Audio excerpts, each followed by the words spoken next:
అమరావతి తీర్మానం పేరుతో బాబు పెద్ద డ్రామా చేశారు అని మండిపడ్డారు అనంతపురం జిల్లా వైఎస్ఆర్సీపీ అధ్యక్షుడు అనంత వెంకట్రామిరెడ్డి. అధికారంలోకి వచ్చిన 2 ఏళ్ల తర్వాత తీర్మానం పెట్టడం హాస్యాస్పదమన్నారు. అమరావతి పేరుతో కూటమి నేతలు దోపిడీ చేస్తూ ఉన్నారని ఆరోపించారు అనంత వెంకట్రామిరెడ్డి.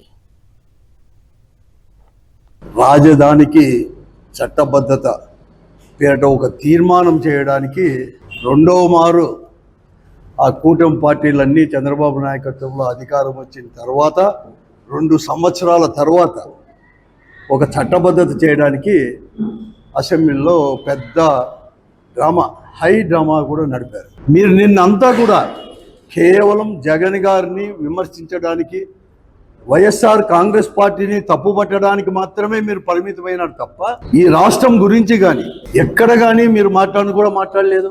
అందరూ చెప్తా ఉన్నారు ఈరోజు అమరావతి పేరిట, రాజధాని పేరిట ఇబ్బడి ముబ్బడిగా కూడా అప్పులు చేసి మీరు ఖర్చు పెడుతున్నారు. అవినీతి అనేది కూడా జరుగుతూ ఉంది.